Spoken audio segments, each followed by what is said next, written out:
Keluarga Jakarta. Kita bertemu lagi dalam program kesayangan keluarga Jakarta, yaitu podcast Keluarga Jakarta. Senang sekali pada episode kali ini, saya Putri Sari Rahmatini kembali lagi akan menemani keluarga Jakarta. Kesehatan adalah harta yang tak ternilai, dan sebagai wanita, menjaga kesehatan reproduksi adalah bagian integral dari merawat diri kita secara keseluruhan. Namun seringkali kita menemukan bahwa topik ini masih tabu untuk dibicarakan secara terbuka. Hari ini kita akan mengangkat topik yang sangat penting dan relevan, wanita sehat jaga cash flow dengan bijak. Kita akan menggali lebih dalam tentang isu-isu seputar kesehatan reproduksi wanita, bagaimana cara menjaga kesehatan ini dengan bijak, serta mengapa penting bagi kita untuk saling mendukung dan berbagi informasi. Dan tentunya bersama dengan narasumber inspiratif yang memang ahli dan paham sekali tentang pembahasan kita kali ini. Telah hadir bersama saya narasumber pada hari ini. Beliau merupakan founder Perempuan Sadar Vagina, Dr. Inge Satyo Arianto. Halo, apa kabar Dr. Inge? Alhamdulillah sehat. Mbak Putri atau Bu Putri? Mbak Putri Mbak aja ya? Dok. Nah, Mbak Putri. gimana nih dok? Terima kasih dokter telah berkenan hadir di podcast Keluarga Jakarta. Rasanya kita udah gak sabar ingin berbincang lebih dalam lagi tentang tema yang sangat menarik kali ini dokter. Judul podcast kita kali ini, wanita sehat jaga kesehatan reproduksi nih dok. Jaga kesehatan vagina. Maksudnya bagaimana ya dokter? Gini Mbak Putri, selama ini banyak perempuan saya lebih suka menggunakan kosakata perempuan daripada wanita.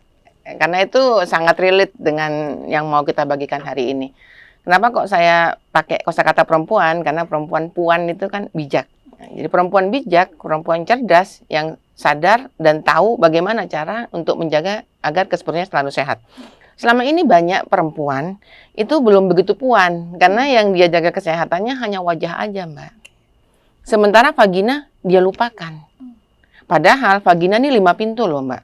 Oh iya dok. Ya, yang pertama, vagina ini pintu kehidupan Mbak Putri. Kita semua dibuatnya di vagina. Okay. Dan mayoritas lahirnya lewat vagina.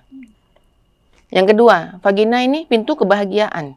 Kalau vagina kita sehat, vagina kita nggak sakit, kita bahagia dong. Apalagi kita bisa memberikan, misalnya sudah menikah, memberikan yang terbaik untuk suami, bahagia. Yang ketiga, pintu kesedihan. Kalau vagina nih misalnya nggak sehat, sampai udah menikah karena nggak sehat, akhirnya suaminya.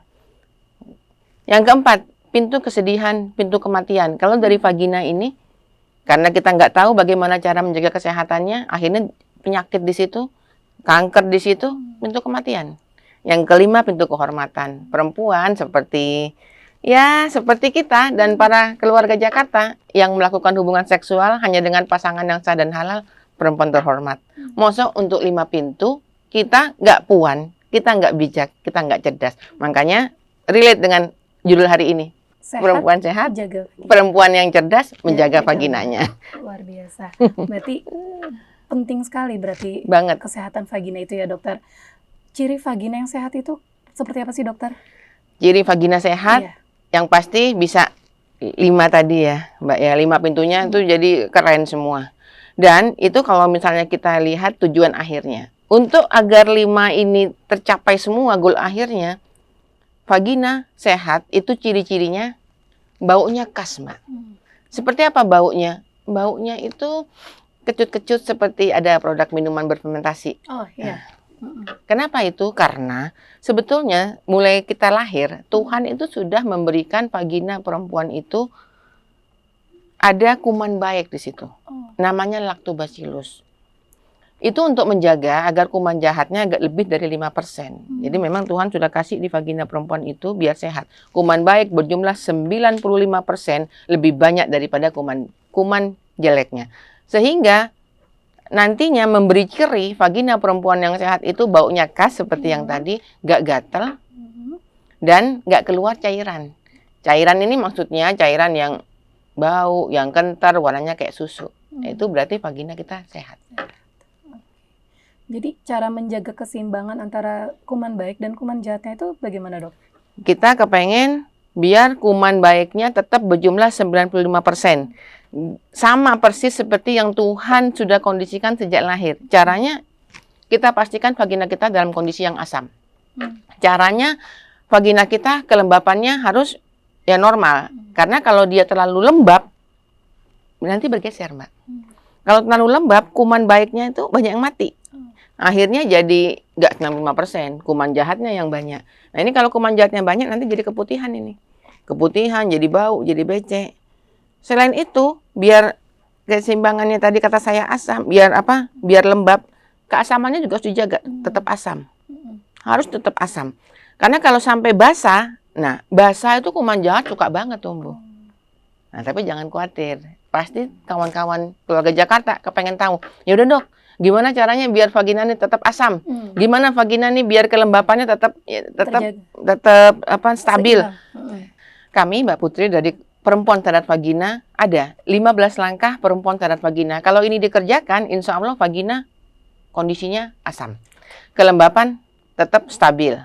Hari ini kita mau bagi ya? Iya dong dok, kita bagi 15 langkahnya nih dok, biar keluarga Jakarta tahu nih dok, apa saja 15 langkah itu. Jadi vaginanya sehat-sehat ya? Iya. Oke, kita kasih yang pertama dari 15 langkah yaitu, ayo mulai sekarang keluarga Jakarta kerjakan yang pertama, bulatkan tekad, mau mengerjakan 15 langkah ini sampai akhir hayat.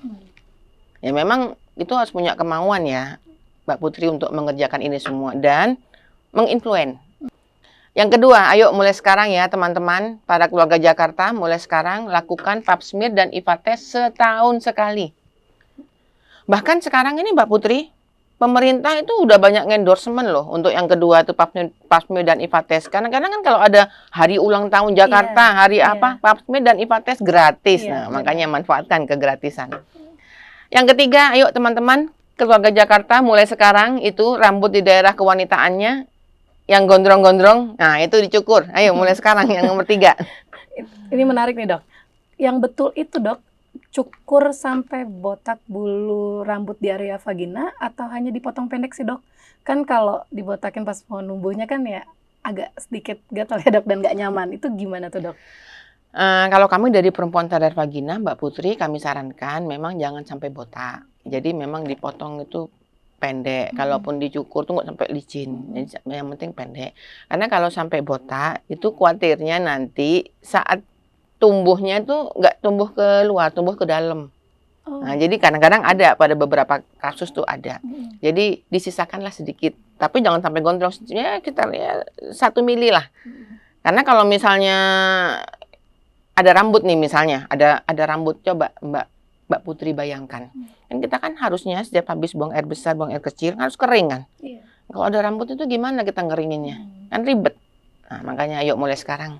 Nggak sampai botak ya Mbak ya? Iya, baik. Pendek. Baik. Yang keempat, ayo mulai sekarang. Keluarga Jakarta, pakai celana dalam dari bahan katun.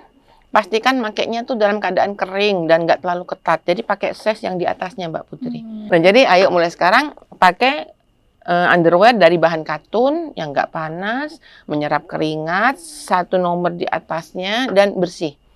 Jadi kalau misalnya ada noda, misalnya noda bekas menstruasi itu jangan dipakai lagi, Mbak Putri. Oke ya, yang keempat. Oke, yang kelima, mulai sekarang cuci vagina cukup dengan air mengalir saja dari depan ke belakang. Nah, ini juga menarik nih dok. Kan sekarang banyak juga jenis sabun wangi yang seger gitu untuk vagina itu gimana? Dianjurkan nggak sih dok? Kalau kami dari Perempuan Sadar Vagina sudah clear, Mbak Putri. Cucinya cukup dengan air mengalir. Tapi kita bisa paham kenapa kok banyak perempuan-perempuan pemilik vagina kok pakai sabun-sabun yang wangi-wangi. Itu semata-mata untuk nutupin bau vagina yang memang baunya nggak, kata saya tadi, seperti fermentasi. Kalau bau vagina ini nggak kayak susu fermentasi atau obat, berarti ada yang salah. Berarti kuman jahatnya lagi banyak nih. Jadi bukan baunya yang tutupi dong. Gimana caranya kuman jahatnya ini ditekan. Biar kembali lagi ke 5%. Nah saat ini orang kan hanya fokus sama nutupin baunya. Sehingga pakai sabun-sabun yang untuk nutupin baunya. Itu Mbak Putri.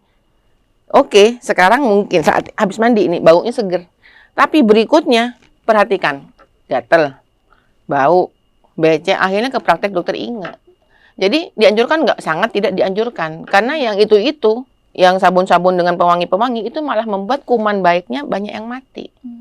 Kuman jahatnya malah tambah banyak. Akhirnya nanti ya sakit, berobat ke dokter, duit dah keluar. Baik, dokter. Yang keenam, kawan-kawan, ayo mulai sekarang ini. No panty liner. Jadi kita nggak bisa nih dok pakai panty liner. Pasti sering pakai. Kayaknya ini kayaknya denial nih. Ini nggak bisa nih dok. Gini ya Mbak Putri, saya bisa paham kenapa banyak banget perempuan yang menjadikan panty liner ini masuk ke catatan belanja bulanan. Kebutuhan dasar perempuan. Tiap hari pakai panty liner. Katanya enak Bu Dokter kalau pakai panty. Kalau basah tinggal ganti aja pantynya. Jadi nggak usah bawa dalam banyak tuh. Kita perempuan yang muslim misalnya mau sholat kan, kalau misalnya ada cairan gitu kan takut nggak sah wudhunya. Kalau ada celana kan ribet, kalau pakai panty enak. Sekarang gini Mbak Putri. Normalnya vagina perempuan yang sehat tuh nggak keluar cairan. Kecuali 3 hari sesudah dan sebelum menstruasi. Di luar-luar itu kita nggak keluar cairan. Kalau vaginanya sehat. Kalau kuman baiknya berjumlah 95%. Kalau keluar cairan, bukan berarti cairannya ditampung di panty liner. Bukan. Perbaiki keseimbangan kumannya. Perbaiki. Oh, berarti ini ada yang salah ini. Berarti kuman, kalau sampai keluar cairan, berarti kuman baiknya sedang kurang dari 95%. Kuman jahat saya lagi banyak ini. Atau mau mens. Atau tanda-tanda mau mens. Kalaupun mau mens, oh ya ini mau, bukan ditampung dengan panty liner. Ya kalau kita sadar vagina ya kita bawa tanah dalam cadangan. Kalau basah ganti tanah dalam cadangannya, bukan dengan pakai. Karena dengan pakai panty liner itu membuat vagina kita lebih lembab. Yang tadinya kuman baiknya 95, pakai panty liner malah tambah merangsang, kuman baiknya banyak yang mati. Tuh kan. Yang ketujuh ya Mbak ya, ayo mulai sekarang kawan-kawan keluarga Jakarta ya, kalau menstruasi ganti pembalut 4-6 jam sekali meskipun masih kosong. Kadang-kadang nih teman-teman nih Mbak Putri yang lagi mens, lihat oh masih belum ada darahnya, dipakai terus. Harus ganti. Karena walaupun darahnya nggak ada nih misalnya, kan ada kuman. Oh bisa ya dok? Lah ya iya kan. Kulit, kita ngomong kulit aja, kulit ini ada kuman normal. Nah, kulit-kulit yang ada di selangkangan, yang ada di kulit-kulit di apa namanya di labium mayor, labium minor vagina itu kan nempel ke sini. Tumbuh lembab. Nah, ini kuman-kuman yang di sini kan bisa masuk ke vagina juga. Jadi mulai sekarang ganti pembalut 4-6 jam sekali meskipun masih kosong, clear. Jadi, maksimal 6 jam kita harus ganti ya. Harus ganti. Baik. Gitu ya kira-kira ya teman-teman keluarga Jakarta. Yang ke-8 mulai sekarang kalau bepergian dalam tas itu harus bawa celana dalam cadangan, tisu toilet, pembalut, harus. Oh, kalau kita pakai tisu yang ada di toilet umum, bagaimana dok? Toilet ini ya, Mbak Putri, jangan kan toilet umum, toilet kita aja deh, di rumah kita. Ini kan tempat tumbuhnya kuman. Bayangkan kita pakai tisu yang ada di toilet umum, kira-kira tuh kuman tuh kan nempel di situ. Yang pertama, yang kedua, belum lagi gudang penyimpanan toilet yang ada di toilet umum itu kita kan nggak tahu nyimpennya di mana. Jangan sampai di gudang dilewatin tikus, dilewatin kecoa. Itu yang kedua. Yang ketiga, kita nggak pernah tahu apa kelakuan pengguna kamar mandi sebelum kita. Jangan sampai di tisu itu nanti kecipratan air seni. Kan kita kan nggak ngerti. Makanya kalau sadar sama vagina, kadang-kadang kan teman-teman kalau membersihkan wajah pakai tisu sembarangan, air sembarangan, nggak tega. Tapi untuk vaginanya dia tega. Padahal banyak, nggak sedikit perempuan yang meninggal gara-gara vaginanya sakit. Gara-gara ya pakai tisu-tisu yang toilet umum. Makanya mulai sekarang mesti kayak Mbak Putri mulai besok ke kantor mesti bawa ini dah, kudu. Baik dokter. Yang ke-9, ayo mulai sekarang ya teman-teman lakukan hubungan seksual hanya dengan pasangan yang sah dan halal. Ini untuk mengurangi resiko penularan. Tapi memang udah pasti sehat nih dok, kalau kita nggak ngelakuin seks bebasannya. Kita nih misalnya ya, kita nggak melakukan seks bebas. Itu tidak menjamin kita sama sekali nggak terkena PMS. Apalagi misalnya kita udah menikah nih ya kan kita nggak bisa tahu juga pasangan kita. Karena kita kan nggak tahu apa yang dilakukan. Tapi paling tidak, kalau kita sendiri tidak melakukan seks bebas, seandainya terjadi hal yang nggak diinginkan, ini misalnya ya keluarga Jakarta, kan trackingnya mudah, Hmm. bukan dari gue. Iya. Nah, kalau kita juga seks bebas, kan bingung ya. Lah ini siapa ya? Ini paling enggak kan mempermudah lah tracking seandainya terjadi hal yang nggak diinginkan. Gitu kira-kira ya Mbak Putri. Baik, dokter. Yang ke-10, yuk mulai sekarang teman-teman kalau ada masalah di vagina, vaginanya keputihan, bau, becek, yang tadi sudah kita bagikan. Kenapa pakai sabun-sabun yang seger-seger? Karena bau katanya. Ayo mulai sekarang konsulnya ke dokter. Konsulnya ke perempuan sadar vagina. Oh, konsul. Kadang-kadang kan kawan-kawan enggak. Untuk wajah, Mbak Putri ada jerawat sedikit langsung ke dokter. Tapi untuk vagina, vaginanya keluar cairan, oh enggak. Langsung pakai ventilator. Keluar cairan bau, langsung ke penjaga toko. Nah, ayo mulai sekarang. Untuk vagina perempuan cerdas kan? Katanya kata Iya. Mbak Putri, kalau ada apa-apa di vaginanya, konsulnya ke perempuan sadar vagina atau ke dokter. Monggo. Keputihan itu normal nggak sih, dokter?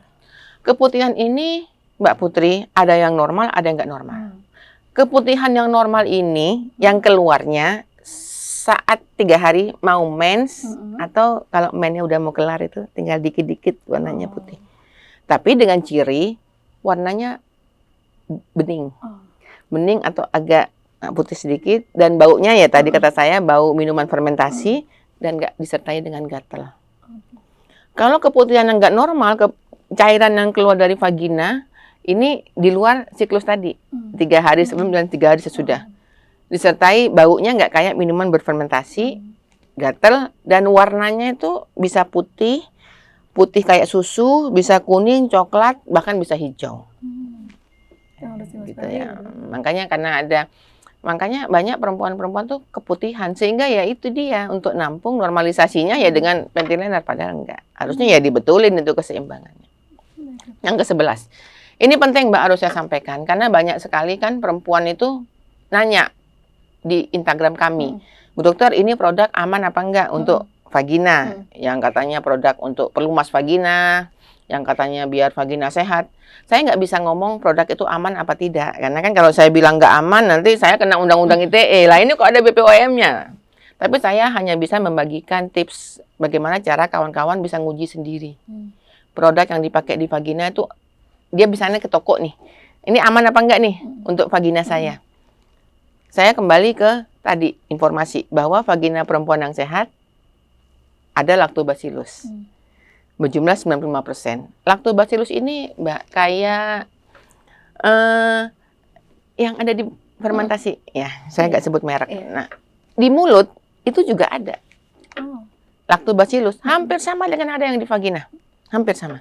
Jadi kawan-kawan kalau mau menguji produk itu aman apa tidak untuk vagina, caranya gampang Mbak Putri. Cek dulu ke mulutnya. Kalau mulutnya nggak panas, nggak gatal, berarti produk itu aman untuk vagina. Next, yang ke-12, ayo kawan-kawan mulai sekarang rajin olahraga. Kalau ingin vaginanya sehat. Yang ke-13, mulai sekarang para pemilik vagina yang cerdas, kalau pengen vaginanya sehat, banyak makan buah dan sayur. Kenapa? Selain ada antioksidan, juga agar pencernaan lancar, Mbak. Karena kalau pencernaan ini nggak lancar, sampai ada feses, lebih dari 1 hari bersemayam di situ, oh jangan salah Mbak. Vagina, saluran kencing, vagina, anus, ini kan tempatnya kan satu garis. Kalau sampai ada feses di situ, ada penumpukan kuman kan di usus, ya kuman yang dari dalam itu tuh bisa juga tuh jalan nanti masuk ke vagina. Belum lagi feses itu kan bisa dorong vagina ke depan. Nah, itu nanti lama-lama vagina bisa kendor juga sih. Kalau orang yang nggak buang air besar tiap hari lancar. Yang ke-14, no smoking. Termasuk perokok pasif. Nah, ini kalau bisa ini teman-teman ya, misalnya berarti merokok juga bisa membuat vagina menjadi sehat? Iya. Merokok bisa membuat, kan ini isinya oksidan-oksidan semua, Mbak. Iya, dokter. Nah, jadi merokok dan asap rokok kalau bisa dihindari. Yang terakhir, yang ke-15, ayo mulai sekarang kawan-kawan. Nih, batasi menggunakan celana panjang, celana pendek, legging dalam waktu yang lama. Apa akibatnya tuh dok? Kalau kita pakai legging, jeans kan anak-anak muda nih dok, terutama suka sekali kan dok memakai celana panjang gitu yang ketat. Gimana nih dok? Atau mungkin kayak kawan-kawan yang mungkin pakai uniform gitu ya, kayak TNI Polri kan pakai uniform. Celana panjang kayak gini, apalagi jeans, itu kan dia dapat meningkatkan suhu 1 derajat di vagina. Jadi lebih lembab vagina kita. Itu yang pertama. Yang kedua, belum lagi kalau pakai celana panjang, pokoknya celana gini. Misalnya kita bepergian ini. Terus celana dalamnya basah. Misalnya kita mau buang air kecil. Kita membersihkan daerah kewanitaan. Terus basah. Kan mau ganti celana dalam kan males. Tapi kalau pakai rok mau ganti kan kita nggak males. Ya, jadi kami dari Perempuan Syarat Vagina mulai sekarang kami endorse, ayo kawan-kawan, kalau pengen vaginanya sehat, keseimbangannya terjaga, batasi, bukannya nggak boleh, batasi. Kalau misalnya ada masalah, ya tadi nomor 10 ke dokter atau ke PSP. Jadi intinya teman-teman 15 langkah Perempuan Syarat Vagina, ayo kerjakan. Kalau ingin keseimbangan di vaginanya persis seperti saat lahir dulu. Itu yang kita bagikan Mbak Putri. Iya dokter, dari 15 langkah kayak udah merangkum, mencakup semuanya ini ya dokter ya. Wah, seru sekali dokter pembahasan kita pagi hari ini dokter. 15 langkah saja tapi kayak sudah mencakup semuanya ya dok. Terima kasih banyak loh dokter telah berbagi pengalaman, informasinya dalam diskusi kita pada siang hari ini. Nah, sebelum kita berpisah nih dok, saya ingin memberikan kesempatan kepada dokter untuk menyampaikan sedikit pesan singkat kepada keluarga Jakarta di rumah. Silakan dokter. Pasti deh banyak teman-teman pada keluarga Jakarta. Begitu kita berdua nih Mbak Putri nyampein 15 langkah.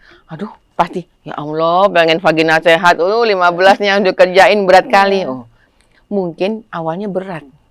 Tapi insya Allah itu kalau udah misalnya ini kan ilmu nih ya. Maksudnya bukan ilmu tapi insight. Insight baru itu akhirnya dimasukkan akhirnya itu menjadi pola pikir. Di pola pikir itu jadi nanti menjadikan kebiasaan, jadi habit. Berikutnya kalau nggak ngerjakan ini malah nggak enak. Jadi nggak usah ngomong susah dulu, yang penting kerjakan dulu dari yang paling mudah. Yang paling mudah apa? Yaitu kerjakan dulu. Nanti insya Allah berikutnya tek. Kalau 15 langkah ini dikerjakan, Mbak Putri, insya Allah vagina kita akan bervalue. Insya Allah vagina 5 pintu akan bisa kita menjadi perempuan seutuhnya, perempuan yang bijaksana. Gitu dari kami. Terima kasih Dr. Inge untuk pesan-pesannya kepada keluarga Jakarta. Dan terima kasih juga telah mendengarkan episode kita kali ini tentang wanita sehat jaga cash flow dengan bijak. Ingatlah bahwa kesehatan reproduksi adalah bagian penting dari kesejahteraan kita. Dengan menjaga kebersihan, melakukan pemeriksaan rutin, dan mengedukasi diri sendiri, kita dapat hidup lebih sehat dan lebih bahagia. Jangan ragu untuk berbagi informasi ini dengan orang-orang terdekat Anda, karena kesehatan kita adalah investasi jangka panjang yang paling berharga. Tetap sehat dan bijak dalam menjaga kesehatan reproduksi Anda. Dan selalu saksikan podcast Keluarga Jakarta di channel YouTube Dinas PPAPP Provinsi DKI Jakarta setiap hari Rabu pukul 14. Jangan lupa untuk subscribe, like, komen, dan share video ini kepada keluarga Jakarta lainnya. Terima kasih sekali lagi Dr. Ine untuk kesediaannya berbagi informasi kepada keluarga Jakarta. Dan terima kasih, sampai jumpa.